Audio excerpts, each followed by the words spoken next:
What's up, guys? How's it going? I hope you're having a good one today. This is just a little rambling series that I figured I would start over some Twitch footage or any time lapse or whatever work that I feel like is worthy of having that time, just like a little midweek thing, just for the fun of it.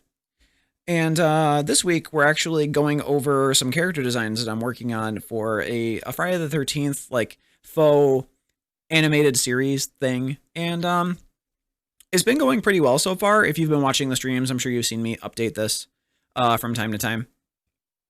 We've been working on this for the past, I think, 3 days, something like that, and it's actually going. I'm pretty happy with the way that stuff is going with it. The time lapse you're watching right now, I think, was taken 2 days ago. Our image has been updated more since then. I'll show it here. But it's been a really fun time, and it's shown me a lot about character design that I don't think I really realized before, at least to a certain degree, where it about character to a certain. If only I could talk. This is unedited, by the way.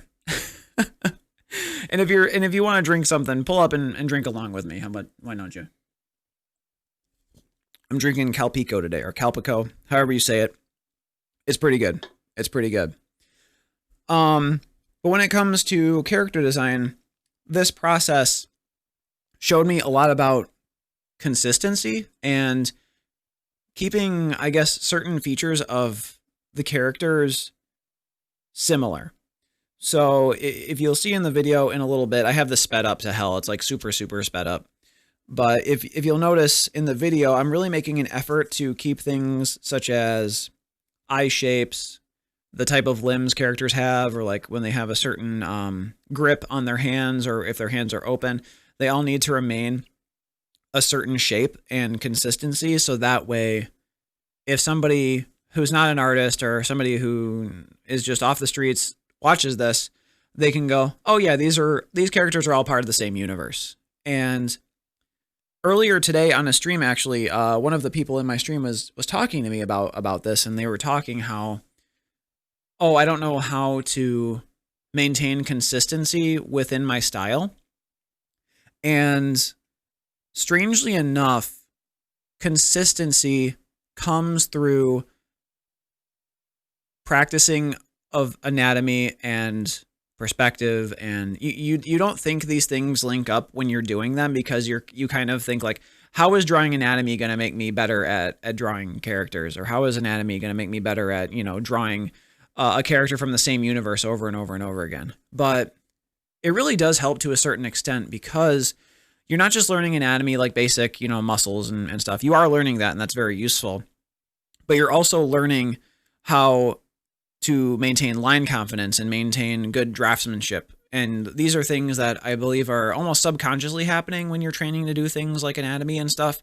You may not realize that you're building up, you're leveling up as you're practicing other things, but just because your mind is focused on one area of study does not mean that the other areas you need to study aren't leveling up as well. So like an example would be like, a lot of people picture art like one skill bar increasing, when in fact there's probably like 8 or 9 skill bars, like an RPG type thing, like 8 or 9 skill bars that are all raising at different times at different speeds. So let's say you're focusing on anatomy one day, and that bar is raising up faster than all the other ones. But there's another bar called draftsmanship, and another bar called even just like artistic confidence. And both of those are also raising, just at slower speeds, so you don't notice it as much. But all this ties back to keeping characters consistent, because if you have consistency with anatomy, if you have confidence in anatomy, confidence in your lines, confidence in just your ability to make art in general, it will help you become more consistent when you're trying to draw characters or really anything. But all this to be said, character consistency is something that seems very simple, but is hard to do, because there is a difference between simple and easy. So eyes are something that across the board on these characters are very similar. And that's a conscious decision that you have to make as a designer. You can't just naturally do this. Now, there are some people who have a natural style. Who let's take somebody like Matt Groening, for example, the guy who made The Simpsons, right? Matt Groening, it has a very distinct style to all of his shows, whether it be Futurama, The Simpsons, that newer Disenchanted show. All the characters have a certain look to them because that's like his brand, right? And that's what, when he draws, that's what his hand naturally gravitates towards when he's making characters. Now, Matt Groening has the advantage of being a show creator and a series creator, not just a character designer who hops from show to show. He's not that. He is a creator of an entire independent property. He is not just somebody who hops from show to show, contract to contract, who has to learn different styles. That's not his role to play. But let's say a character designer came off of SpongeBob SquarePants and now they have to work on The Simpsons. You wouldn't be able to say that, oh, if I'm an artist coming off of SpongeBob, I have to do the SpongeBob style because that's all I know how to do. No, you have to maintain character consistency depending on what show you're going on. And I know this is getting rambly a little bit. It's getting a little rambly and it's unedited, but this is just a midweek thing. This is the first of possibly many that will be like this. But all this to be said, during my time doing this, I was really focusing on character consistency. These drawings of these characters, they really need to be consistent, but also different at the same time. So the way that I made these characters consistent yet different at the same time was I focused on things like maintaining their hand shapes, maintaining their eye shapes, and the line quality. Those were the three things that I really tried to maintain while creating new characters. But the things that I could change drastically were things like the silhouette, the type of clothes, and the hairstyles. Those three things were really, really big. So the silhouettes vary differently from character to character. Our first character on the left has like a very soft silhouette. He's kind of like, he was meant to be like kind of a smarmy, rich character who, maybe complains a lot or that sort of thing. The type that you'd see in a horror movie a lot. The rich guy whose cabin all of the other teenagers are staying at, right? The girl next to him is meant to be more of like the typical like goody two shoes type character, just like the average everyday person, So I gave them a little bit soft but a little bit hard features. I didn't make anything stand out too particularly greatly, but the difference in silhouette between her and the guy on her left are pretty drastic. Her hair is a lot wavier, takes up more space. Her head is rounder. Her whole body shape is more of an hourglass than the guy on the left. The guy on the left is like a board, right? Just like kind of like almost like just one solid rectangle. I'm gonna take a sip here. Her legs don't have any gaps in the middle, as does the guy on the left.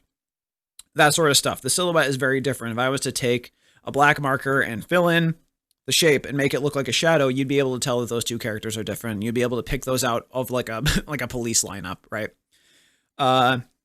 Same with the guy on the right. I wanted him to be more of like a jock character, and he fits that pretty well. I made his body more of like a cube.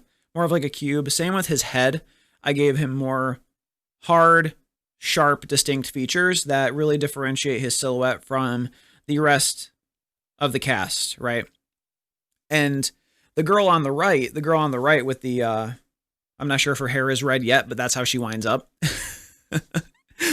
Spoilers, maybe.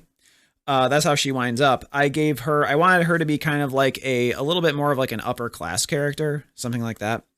The character who would be on the wealthier side of these other characters who may have like more of like a prissy attitude or whatever you want to call it.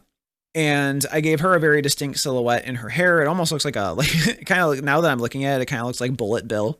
If you put it to the side, it kind of looks like Bullet Bill, but you get the idea. Her silhouette, if I was to black all these characters out, make them look like shadows, you would be able to tell that all these characters are different. And if you guys take anything away from this talk, I guess it's that. Because somebody in my Twitch was talking to me about how it is hard to maintain character consistency. And I know I rambled about this before, but maybe I can make more of a distinct point now. Character consistency is important, and you have to recognize certain elements that make a character look like they're part of a certain universe but you can also just take elements. Oh, sorry, my computer just like shut off for a second, or my screen shut off. Let me start over. The so character consistency can rest on certain elements, such as, like I was saying before, the eye shape, the hand shape. You can pick out certain shapes that you feel make a character look like they're part of a certain universe, and you copy and paste those features onto every other character you make if you want them to be part of the same universe. But you can change things like silhouette, the clothes they're wearing, their overall personality characteristics, even sometimes their color scheme. Sometimes you can have a color scheme be the same, and that could make something look like it's part of a universe, like if they're part of an alien race or something like that, you know. Or if they're part of like a maybe like a sci-fi squad and they all have like the same uniform on or something. That would be a situation where a similar color palette really makes something look consistent. But apart from that, the point I was trying to make was, you know, there are maybe 3 to 4 features that you should pick out and try to make them look the same between every character. But then every other feature that isn't those 3 or 4, such as the hand shape, the eye size, the pupil shape, and like the line quality, every other feature you can play around with, and that's your sandbox to really play in. So if you want to maintain character consistency, it's really just as simple as picking out a certain set of features that you need to maintain a similar shape and value between all the characters, but then everything that isn't those features, you can spread those out, and you can really have fun and just kind of do whatever you want, and like the world is your oyster, you know. But this was just like a little rambling thing. I don't know if there was a point to this. I'm not really sure, but if there are any questions that anybody has at the end of this video or during the streams, feel free to ask in the comments below. Feel free to sub if that's something that you want to do as well. And this is just a little like podcasty type, I don't know, just a little rambling series that I don't edit over a time lapse, and I just think it's really fun, and I'm going to keep uploading things like this. Maybe it'll get you through a drawing that you're working on. Maybe it'll hit you with some inspiration in these times, during the crazy times that the world are going through, that the world is going through right now. You never know, but I hope you enjoyed this time lapse. It's been very, very interesting. I think this time lapse ends with me playing Among Us too, so that'll be interesting to see. But if it does, enjoy that. And if anybody has any questions, just leave them in the comments below. And if you want to watch me on Twitch, I stream from Monday through Friday, starting at 11 a.m.